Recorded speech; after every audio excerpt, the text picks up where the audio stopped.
Welcome back. We now switch gears to Imo State. I'm being joined in the program by the Chief Technical Advisor to Governor Hope Uzodimma on new Imo project, Mr. Jerry Chukwuekera. Thank you so much. Thank you. Thank you very much. Happy to be here. Yeah, I know Merry that. Christmas. Same to you, sir. I know that we've had a conversation before a while ago, just before the election, and now the elections are over. Yes. So, how have things been? Well, very well. The elections are done. Imo people have spoken. The key issue now is the reset for the second term of the people's governor, Governor Hope Uzodimma. And what it does now entail is that we need even more peace and quiet for development to go to the next level. And so our governor is very desirous and appealing to Imolites across the board, parents, young people, brothers, sisters, all of those who know, are in contact, or can influence those in agitation, those in criminal activity, those who are hiding on the platform of insurgency, known and unknown gunmen, everyone who has contributed to insecurity, to please cease and desist in the interest of Imo State. To develop Imo and take it to the next level requires even more peace and quiet. And our governor is desirous of ensuring that more and more resources is directed towards further development of Imo State as opposed to supporting security infrastructure. And so the key issues today, and that's what the people's governor is focusing on now as we speak, is how we create more jobs for our people. Imo has a great opportunity. Young people, educated people, skilled, able and willing workforce. But we need opportunities for them. And so a lot of investment. And by the way, when you look at the budget proposal for 2024, you see what we're talking about. Almost 600 billion naira, 70% of it in capital budget proposals. So it tells you that the focus is for the infrastructural development. Now in the respective zones of Owerri or Kiwe or Olo, more roads, more rural roads, farm to market strategy, establishing commodity boards in local governments of Imo State. So we have more and more agricultural products with support to farmers, particularly small farmers. Because one of the key strategic plays for Imo going forward is processing centers. In the next few days, the Imo Cargo Airport will be lit up in the sense of night landing equipment. And so it becomes a 24/7 operational. The warehouses are ready.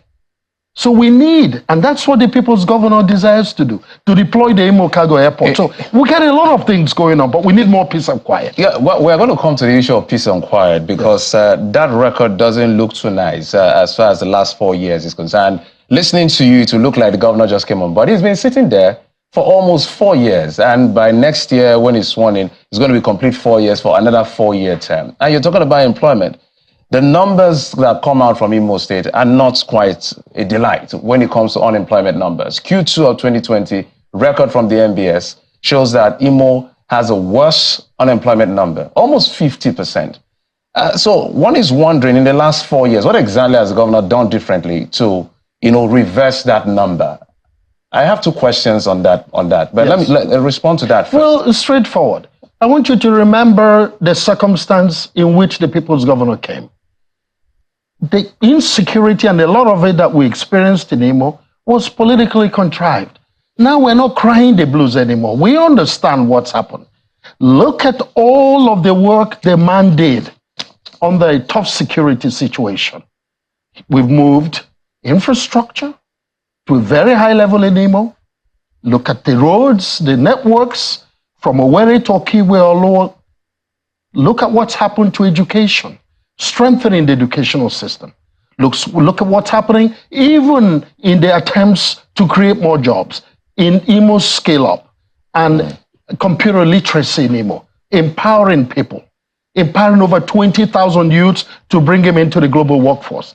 Look at what's happened to the healthcare system that has been strengthened with more specialist hospitals on board.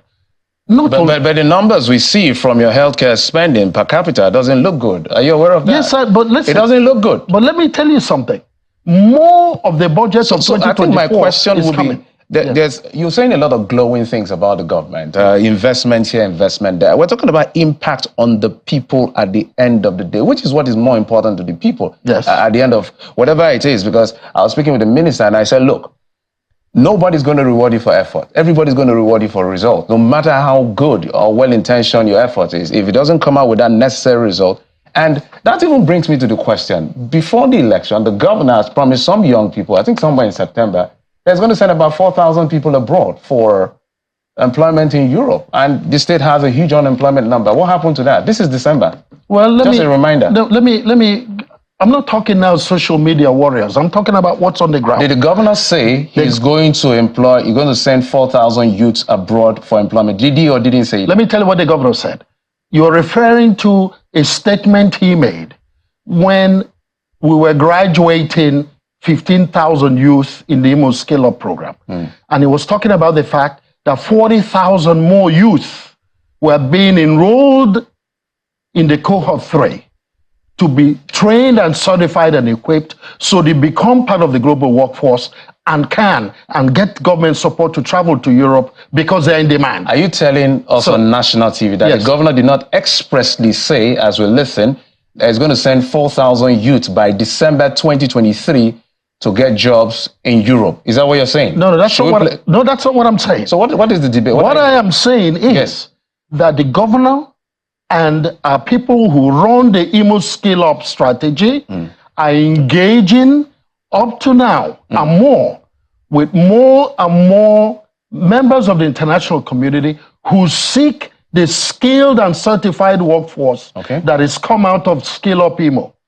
And that is ongoing as we speak. Many people have taken advantage of it. Many have traveled already. More is happening. The key thing is that Imo is preparing more and more young people who are joining the global workforce so they become available for export. Are they joining remotely or they are going abroad? Both ways. Because the key is earning money. Maybe the next time we talk, I will need those numbers. The key is earning, becoming economically empowered, whether it is remotely or you travel abroad.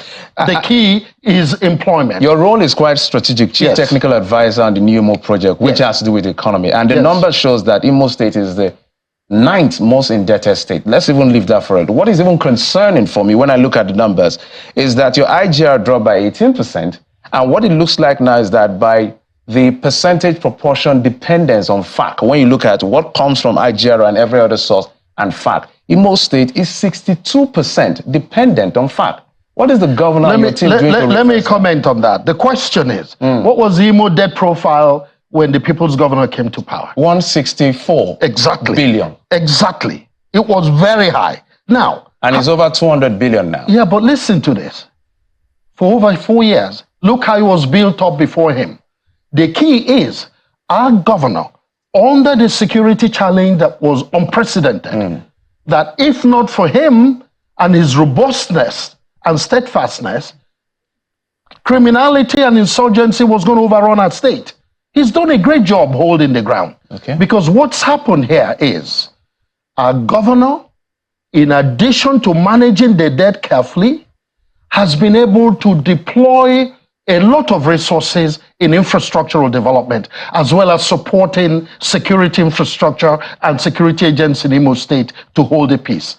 This is one of the cardinal points as we move into 2024, to encourage Imo people to focus on being Imo-centric. Everything must be done. And he's doing it and prepared to do more. To say to our people, take a deep breath, calm down. We need more peace and quiet so we can develop Imo further. As we wrap up, he won by a landslide. The record showed that. He won by a landslide. But there are still elements or persons, if I may, that's still not comfortable with him. So what is he doing in terms of reconciliation? This is the point. So as we speak, the Elders Council of Imo State has put together a committee engaging all of our brothers and sisters who contested elections and were not successful. 4 years is just down the road. What we're asking them to do is to please join us in more peace and quiet strategy. So there's no further distraction. The game is set. It's a reset for second term for very robust achievements for Imo people in terms of infrastructure, jobs creation, generating power, which is key. As we speak, our governor is engaging with some key private sector players in developing embedded power, small IPP plants, industrial parks. Remember, he's gotten the approval already from the federal government for Hajebe Muguta Ngopala in oil and gas free trade zone. And those are industrial clusters in the making. So Imo is moving, but we need more peace and quiet. And our governor will do whatever it takes to encourage all our people to come together so we can develop Imo State. But peace and quiet is key. You can't do what we need to do now to move Imo. Look at the issue of the diaspora remittances. A lot of our people are home. They're saying the same thing. We want more peace and quiet so we can send more money home. Imo is in the driving seat. It's on the driving seat of being a key recipient in diaspora remittances from abroad. And local investors are interested. So we can't talk much about foreign investment without the encouragement of local investors. So we need more peace and quiet. And that's what we're appealing to Imo people to do. I like the passion with which you defend the government. Mr. Jerry Chukwueke, Chief Technical Advisor to Governor Uzodimma on the Imo project. Thank you so much. Well, thank you. And we would like to talk to the governor himself. Will you make that promise? Look, Governor, let me tell you something. We just have 10 seconds. He will not only talk, he's going to explain even further what we're talking about. I'll hold you to that. He is the people's governor. I'll hold you to that. Well done. Thank you so much, Mr. Chukwueke. Thank you so much. Thank you. Mr. Chukwueke is the Chief Technical Advisor to Governor Hope Uzodimma on New Imo Project. Thank you for coming on the program. Thank you very much. And Merry Christmas, by the way. Thank you. And Merry Christmas to Nigerians and the great people of Imo State. Good things are on the way. All right.